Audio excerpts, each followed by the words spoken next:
କହିଲେ ଅନ୍ଧକାର ଅନ୍ଧକା ବେଟା ଅନ୍ଧ କାହିଁ କହିଲ ମୋ ବାପା ଦେଖିପାରୁନି ମୁଁ ଦେଖିଛି ସେଇମିତି ମୋ ବାପା ପରି ତୋତେ ବି ଦେଖାଯାଉନି ଆରେ ତୁ ଦେଖିପାରୁନ ଭୀମ ଗୁରୁ ଭାବନ କରିଛି ଜାନ ଭାବନ କରିଛି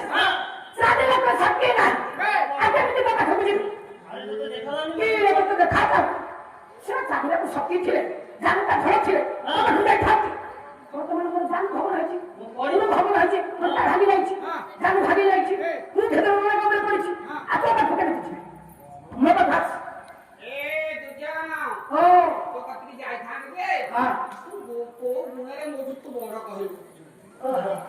କଣ ଅଛି ଠିକ ଅଛି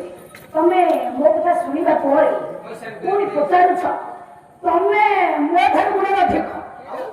ମୁଁ ତମ ଠାରୁ ଗୁଣରେ ଛୋଟ ମୁଁ ଶୁଣ ଠାକୁର କହିଲେ ମୁଁ ଏକ ସମୀକ୍ଷା କଣ କହିଲେ ଶୁଣି ଦୁର୍ଯୋଧନ କଣ ଆଜ୍ଞା କହିଲେ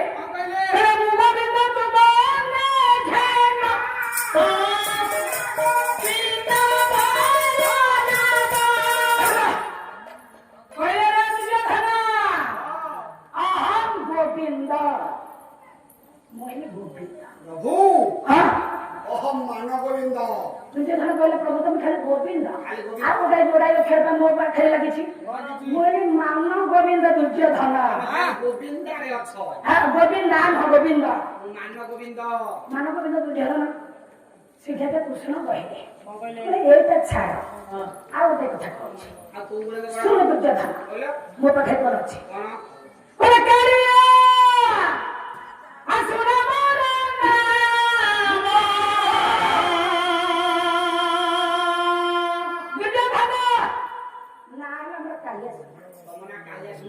ଅଛି ଅଛି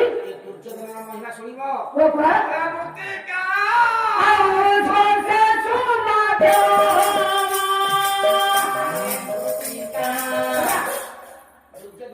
ତମ ନାଁ ଖାଲି କାଳିଆ ଶୁଣା କିନ୍ତୁ ଦୁର୍ଯୋଧନ ଯଦି ମାଟି ଛୁଇଁବ ତା ସୁବର୍ଣ୍ଣ ହେଇଯାଉ ପରା ତମର ପ୍ରଭୁ ମନେ ନାହିଁ ଯୋଉ ଦ୍ୱାରିକା ନଗର ତିଆରି କରିଛନ୍ତି କେବଳ ଦୁର୍ଯୋଧନ ଟେଲା ଟେଲା କରି ମାଟି ଛୁଇଁଥିଲା ବୋଲି ଆପଣ ବ୍ରାହ୍ମଣଙ୍କ ଦ୍ୱାରା ଚୋରି କରି ଦୂତକ ଦ୍ୱାରା ଚୋରି କରିଥିଲ ସେଇ ଚୋରି ଜିନିଷରେ କରିଥିଲ ଦ୍ୱାରିକାପୁର ବାବା ଖାଲି କହିଲେ ବବ୍ରୁ ବାହାନ ଗାଇବା ପାଇଁ ଦେଖନ୍ତୁ ମହାଭାରତ ସମିତିରେ ସବୁ କଥା ଆସେ ରାଜସ୍ୱ ଯଜ୍ଞ ଯେତେବେଳେ କଲେ ପାଣ୍ଡବ ମାନେ ରାଜସ୍ୱ ଯଜ୍ଞ କଲେ ସେତେବେଳେ ଆଜ୍ଞା ଇଏ ଦୁର୍ଯୋଧନ ନିମନ୍ତ୍ରଣ କରିନାହାନ୍ତି ପୁଅ ଭାନୁମତୀ ରାଣୀ କହୁଛି ସ୍ୱାମୀ ଆଉ ପାଣ୍ଡବ ମାନେ କଣ ନିମନ୍ତ୍ରଣ କରୁছে ନା କିଲୋ ମୋ ଭାଇ ମତେ ନିମନ୍ତ୍ରଣ କାଇଁ କରିବ ମୁଁ ଯିବି କିନ୍ତୁ ମନରେ କପଟ ନଥିଲା କିନ୍ତୁ ଭାନୁମତୀ କି କହିଲେ ସେ ମୋ ଭାଇ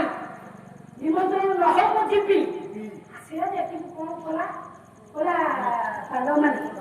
ମୁଁ ତମର ଗୋଟାଏ କାର୍ଯ୍ୟରେ ରତ ରହିବି ତମେ ଇଚ୍ଛା ଯେହେତୁ ତମେ ବିନା ନିମନ୍ତ୍ରଣ ଆସିଛ ତମକୁ ଆମେ ସ୍ୱୀକାର କରୁଛୁ ମୁଁ କୋଉ କାର୍ଯ୍ୟରେ ରହିବି କହିଲ ତମ ଇଚ୍ଛା ମୁଁ ଗୋଟେ ସୁବର୍ଣ୍ଣ ବାଣ୍ଟିବା କାର୍ଯ୍ୟରେ ରହିବି ତମେ ଦାନ ଦକ୍ଷିଣା ରହିବ ଦାନ ଦକ୍ଷିଣା ବ୍ରାହ୍ମଣଙ୍କୁ ଦାନ ଦକ୍ଷିଣା ତମେ ଦାନ ଦକ୍ଷିଣା କର ତେଣୁ ଆଗେ ବ୍ରାହ୍ମଣকে 20 କିଲୋ ଲେଖା ସୁବର୍ଣ୍ଣ ଦେଇଦେବି ତାଙ୍କର ଯେତେ ସୁନା ଅଛି ପାଣ୍ଡବ କର ଆଉ ପାଇବ ନାହିଁ ବ୍ରାହ୍ମଣ ମାନେ ଅଭିଶାପ ଦେଇ ବ୍ରହ୍ମ ଅଭିଶାପରେ ସବୁ ଜଳିଯିବେ ଆଉ ସେଇ କଥା କରିଛନ୍ତି ସୁବର୍ଣ୍ଣ ରାଜ୍ୟରେ ସରିଗଲା କଣ କରିବେ ମହାନ ରାଜନୀତି ହେଲେ କୃଷ୍ଣ ଠାକୁର ପାଣ୍ଡବ ମାନଙ୍କର ଆଜ୍ଞା ସାହା ଜାଣେନି बोले पांडव प्रिय